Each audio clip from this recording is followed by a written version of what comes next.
ಮೌನ ಪಡೆವ ಮುಮುಕ್ಷು ಜೀವರು ಪರಮ ಭಾಗವತರನ್ನು ಕೊಂಡಾಡುವುದು ಪ್ರತಿದಿನವು.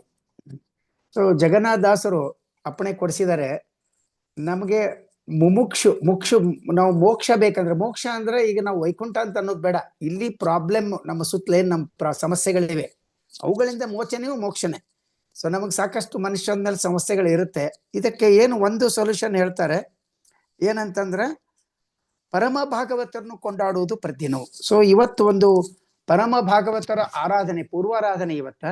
ನಾಳೆ ಮಧ್ಯಾರಾಧನೆ, ನಾಳೆ ಅಂದ್ರೆ ನಾಡಿದ್ ಮಾಡ್ತಾರೆ, ನಾಳೆ ಏಕಾದಶಿ ಇರೋದ್ರಿಂದ.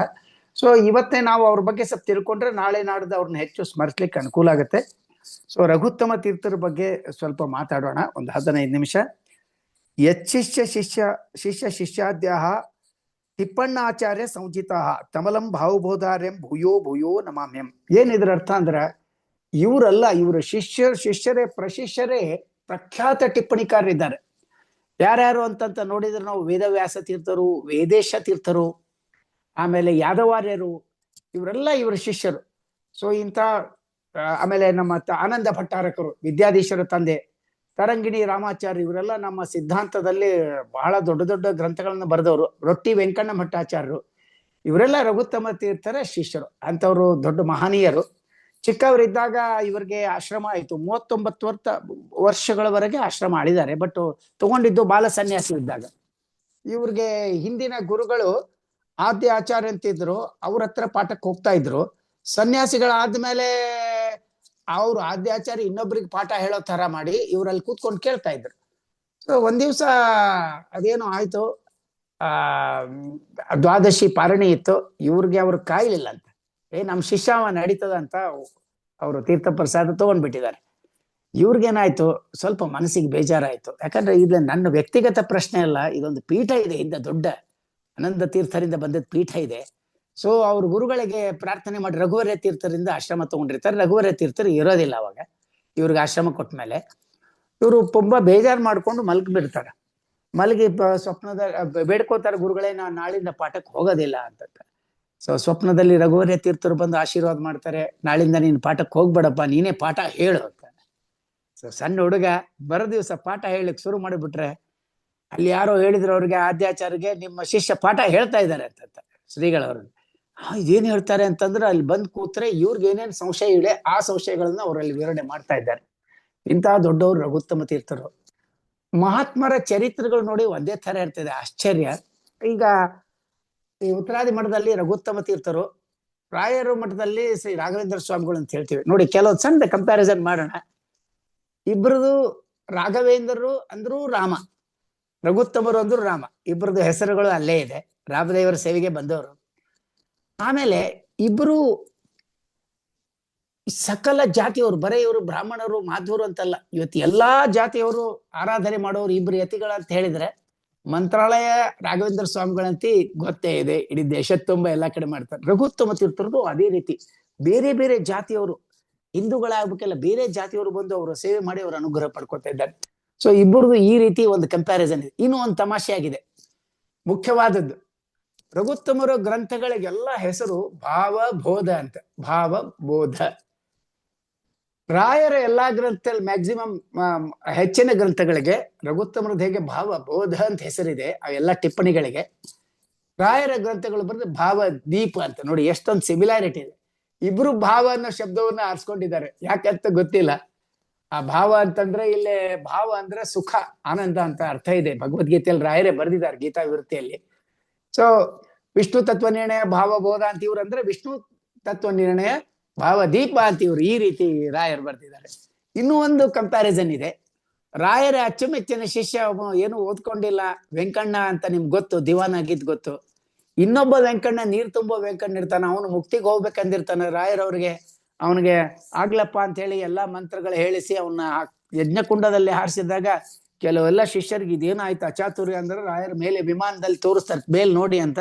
ಆ ವೆಂಕಣ್ಣ ಕೈ ಜೋಡಿಸ್ಕೊಂಡು ನೀರ್ ತುಂಬೋ ವೆಂಕಣ್ಣ ಇವನು ಬೇರೆ, ದಿವಾನ ವೆಂಕಣ್ಣ ಬೇರೆ. ಅಂತೂ ರಾಯರು ವೆಂಕಣ್ಣಗೆ ಅನುಗ್ರಹ ಮಾಡಿದ್ದಾರೆ ಅಂತ ನಮಗೆ ಗೊತ್ತು. ಆ ವೆಂಕಣ್ಣ ಮುಕ್ತಿಗೆ ಹೋಗ್ತಾನೆ. ಆ ವೆಂಕಣ್ಣ ದಿವಾನ್ ಆಗಿ ಅವನು ಎಲ್ಲಿದ್ದಾನೋ, ಅವನು ಮಹಾತ್ಮ ಪುಣ್ಯಾತ್ಮ, ರಾಯರು ಬಂದ ಅವನ ತನಕ ಹೋಗೋ ತನಕ ಸೇವೆ ಮಾಡಿದ್ದಾನೆ ದಿವಾನ್ ವೆಂಕಣ್ಣ. ಇಲ್ಲಿ ಆಶ್ಚರ್ಯ ಅಂದ್ರೆ, ರಘುತ್ತಮ ತೀರ್ಥರು ಅದೇ ರೀತಿ ಒಬ್ಬನಿಗೆ ಓದ್ಲಾರ್ದವನ ಹೆಸರು ಅನುಗ್ರಹ ಮಾಡಿದರೆ ಅವನ ಹೆಸರು ವೆಂಕಣ್ಣನೇ. ನೋಡಿ, ಏನೋ ಒಂದು ಕಂಪ್ಯಾರಿಸನ್ ಇಬ್ರು ದೊಡ್ಡವರಲ್ಲಿ. ಸೊ ಇವತ್ತು ವಿಚಾರ ಮಾಡುವಾಗ ಈ ಪಾಯಿಂಟ್ಗಳು ಹೇಳ್ಬೇಕನ್ನಿಸ್ತು.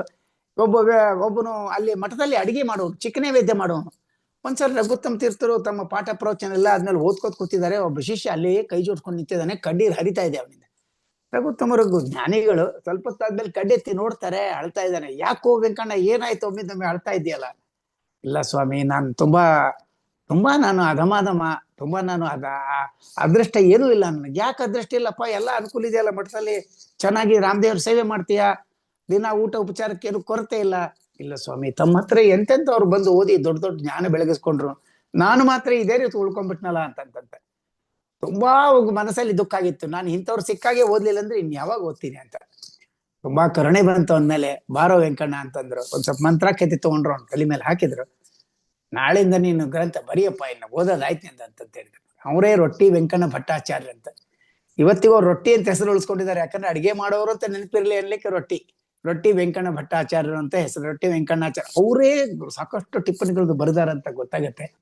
ಇಂಥ ಮಹಾನುಭಾವರು. ಸೊ ಇಬ್ರು ರಾಯರ ಮತ್ತು ರಘುತ್ತಮರು ಮತ್ತು ರಾಯರ ಚರಿತ್ರೆಗಳಲ್ಲಿ, ಒಂದು ದೊಡ್ಡವರ ಚರಿತ್ರೆಯಲ್ಲಿ ಒಂದು ಸಿಮಿಲಾರಿಟೀಸ್ ನೋಡಿದ್ವಿ.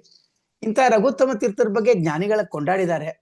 ನನಗೆ ಒಂದು ಸಾರಿ ಇವರು ಹಾಡು ಹೇಳೋ ಅವಕಾಶ ಸಿಕ್ಕಿತ್ತು ತಿರುಕೋಯಿಲೂರಲ್ಲಿ. ಅವಾಗ ನಮ್ಮ ಸತ್ಯಾತ್ಮ ತೀರ್ಥರು ಗುರುಗಳಾದ ಸತ್ಯ ಪ್ರಮೋದರಿದ್ರು. ಅವರು ಹಾಡನ್ನು ತುಂಬಾ ಚಪ್ಪಾಳೆ ಹಾಕೊಂಡು ಕೇಳಿದ ನೆನಪಿದೆ. ಅದರ ಬಗ್ಗೆ ಒಂದ್ ಸ್ವಲ್ಪ ನಿಮ್ಗೆ ಹೇಳ್ಬಿಟ್ಟು ಮುಗಿಸಿಬಿಡ್ತೀನಿ ಅಷ್ಟೇ. ಹಾಡು ಬರೆದವರು ಚಿತ್ರದುರ್ಗ ರಾಮಚಂದ್ರ ರಾಯರು, ತಂದೆ ವೆಂಕಟೇಶ ವಿಠಲ್ರು ಅಂತ ಅವ್ರ ಹೆಸರು. ಅವರು ಒಂದು ಹಾಡು ಬರೆದಿದ್ದಾರೆ, ಸುಂದರವಾಗಿ ರಘುತ್ತಮರ ಬಗ್ಗೆ ಎಲ್ಲಾ ಕವರ್ ಆಗುವಂಗ್ ಬರೆದಿದ್ದಾರೆ. ಪಾಹಿ ರಘುತ್ತಮ ಗುರುರಾಯ, ವಿದ್ಯಾಯು ಯಶಸ್ವಿ ವಿಜ್ಞಾನ ಪ್ರದಾಯ, ಪಾಹಿ ಪ್ರಮೋದಾಗ ಮಾನಂದಿತಾಯ, ಧಿಗದಿಪಾಯ ಗುಣಸಾಗರಾಯ ಬುಧಗೇಯ ಕವಿಗೇಯ, ರಘುವರ್ಯ ಪಾದಾಬ್ಜ ಮಧುಲಿಡ್ವರ, ಅಘಶೈಲ ಮಘವಾನ್ ಅನಘಧೀವರ, ನಿಗಮಾಗ ಮಾನಂತೋದಿತ ಭಾಸ್ಕರ, ರಘುವರಾಬ್ಜ ಪದ ಯುಗಳೇಂದಿಂದಿದ ನಿಗದಿತಾಶು ಗಾಶೆಯ ನಿಶ್ರಯ. ನೋಡಿ ಶಬ್ದಗಳು ಹೇಗೆ ಬರೆದಿದ್ದಾರೆ ಅವರತ್ತೆ.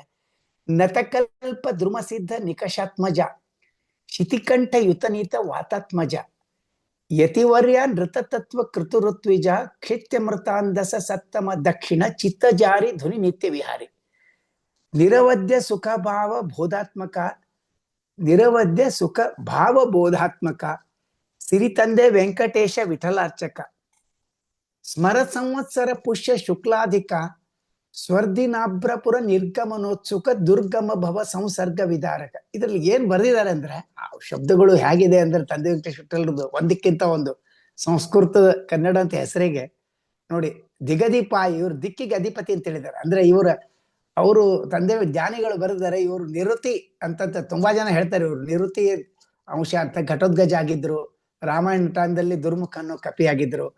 ಇದು ತಂದೆ ವೆಂಕಟೇಶ ವಿಠಲ್ ಬರೆದದ್ದು ಹೇಳ್ತೀನಿ. ನಾವಾಗೆ ಅಂಶದ ಬಗ್ಗೆ ಹೇಳುವಷ್ಟು ನಾವು ಯಾವ ರೀತಿಯಿಂದ ಹೇಳಬಾರದು. ಯಾರೇ ದೊಡ್ಡವರು ಹೇಳಿದ್ರೆ ಆ ಮಾತುಗಳನ್ನು ಹೇಳ್ಬೋದಷ್ಟೇ. ಅದನ್ನ ಹೇಳಿದ್ದಾರೆ ಅವರು. ರಘುವರ್ಯ ಪಾದಾಬ್ಜ ಮಧುಳಿರು, ಇವ್ರ ಗುರುಗಳು ರಘುವರ್ಯ ತೀರ್ಥರು.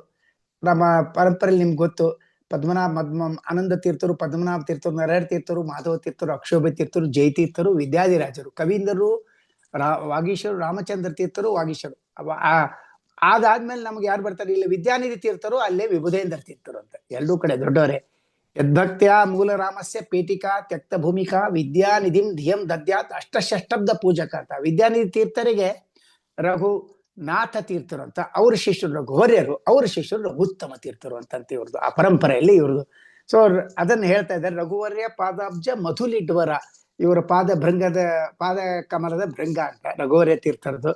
ಅಘಶೈಲ ಮಘವಾನ್ ಅನಘಧೀವರ, ನಮ್ದು ಬೇಕಾದ್ರೆ ಪಾಪದು ಪರ್ವತಗಳೇ ಇರ್ಲಿ, ಅದನ್ನ ಬೇಕಾದ್ರೆ ಕತ್ತರಿಸಿ ಬಿಡ್ತಾರೆ ವಜ್ರಾಯುಧದಿಂದ, ಅಂತ ದೊಡ್ಡವರು. ನಿಗಮಾಗ ಮಾನಂತೋದಿತ ಭಾಸ್ಕರ, ಆನಂದ ತೀರ್ಥರ ಶಾಸ್ತ್ರದಲ್ಲಿ ಉದಯಿಸಿದ ಒಂದು ಸೂರ್ಯ ಇದು. ರಘುವರಾಬ್ಜ ಪದ ಯುಗಳೇಂದಿಂದಿರ, ನಿಗದಿತಾಶು ಗಾಶೆಯ ನಿಶ್ರೇಯ, ನತಕಲ್ಪ ದ್ರುಮಸಿದ್ಧ ನಿಕಷಾತ್ಮಜ.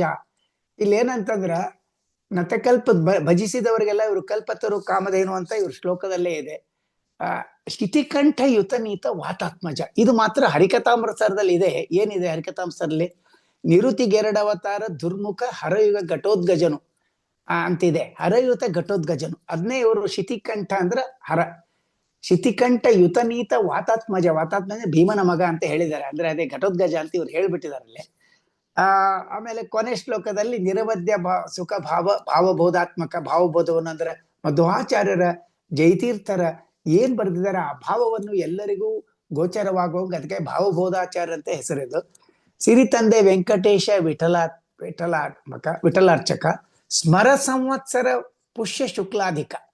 ಇದು ಪುಷ್ಯ ಮಾಸ ಶುಕ್ಲ ಪಕ್ಷ.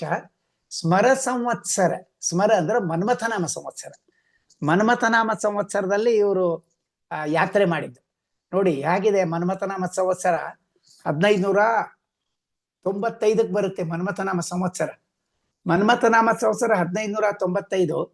ಆ 1595ಕ್ಕೆ ರಾಯರು ಜನ್ಮ ತಾಳಿದ್ದಾರೆ. ಅವಾಗೆ ಮನ್ಮಥನಾಮ ಸಂವತ್ಸರದ ರಾಯರು ಹುಟ್ಟಿದ್ದಾರೆ. ನೋಡಿ ಹೇಗಿದೆ, ಇವ್ರು ಯಾತ್ರೆ ಮಾಡಿದ್ದ ಸಂವತ್ಸರನೇ ರಾಯರು, ಅವರು ರಾಯರು ಮನ್ಮಥನಾಮ ಸಂವತ್ಸರ ದಿವಸ ಜನ್ಮ ತಾಳಿದ್ದಾರೆ. ಯಾಕೆ ದೊಡ್ಡವರು ಒಂದು ಚರಿತ್ರೆಯಲ್ಲಿ ಒಂದು ಸಿಮಿಲಾರಿಟಿ ಇದೆ. ಸೊ ಸ್ಮರ ಸಂವತ್ಸರ ಅಂದ್ರೆ ಇದು ಅಲ್ಲೇ ಆಗಿದ್ದು ಮನ್ಮಥನಾಮ ಸಂವತ್ಸರ ಅಂತ.